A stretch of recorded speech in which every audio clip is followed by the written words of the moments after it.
একটা ভালো জিনের ঘটনা। অনেকদিন আগে একটি ছোট গ্রামে এক কৃষক থাকতেন। তার নাম ছিল মোহিত। মোহিত ছিল খুবই পরিশ্রমী এবং সদয় মানুষ, কিন্তু তার জীবনে সবসময় কিছু না কিছু অভাব ছিল। একদিন এক ভোরবেলা যখন মোহিত তার ক্ষেতের কাজ করছিল, তখন হঠাৎ একটি অদ্ভুত আলো দেখতে পায়। সে আগ্রহী হয়ে আলোটার দিকে চলে যায় এবং দেখতে পায় এক অদ্ভুত জীব, যা ছিল এক ধরনের জিন।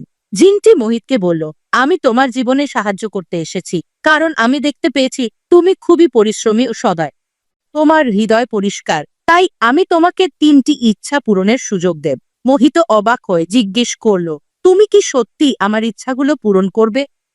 জিনটি এসে বলল, হ্যাঁ, তবে মনে রেখো, তুমি যা চাইবে তা যদি অন্যদের ক্ষতি না করে, তবে আমি তোমার ইচ্ছাগুলো পূর্ণ করব। মোহিত প্রথমে কিছু না ভাবলেও পরে সে তার প্রথম ইচ্ছা বলল, আমি চাই আমার গ্রামের সবার জন্য শান্তি এবং সুখ আসুক। জিনটি বলল, তোমার ইচ্ছা পূর্ণ হলো। তারপর মোহিত বলল, আমার দ্বিতীয় ইচ্ছা, আমি চাই যেন আমার ক্ষেত সব সময় ফলপ্রসূ থাকে, যাতে আমি খাদ্যাভাবে কষ্ট না পাই। জিনটি আবার বলল, তোমারই ইচ্ছা পূর্ণ হলো। তৃতীয় ইচ্ছার কথা ভাবতে ভাবতে মোহিত বলল, আমার শেষ ইচ্ছা, আমি চাই যেন আমি মানুষের সাহায্য করতে পারি, যেন আমার সারা জীবন ভালো কাজে কাটাতে পারি। জিনটি বলল, তোমার ইচ্ছা পূর্ণ হলো। তারপর থেকে মোহিত তার গ্রামে সুখ এবং সমৃদ্ধি নিয়ে আসলো।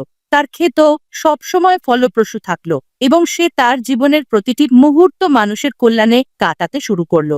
জিনটি তাকে তার সাহায্য দেওয়ার পর বিদায় নিল, কিন্তু মোহিত কখনো তার জীবনের পরিশ্রম এবং সদ্ভাবের প্রতি আস্থা হারায়নি।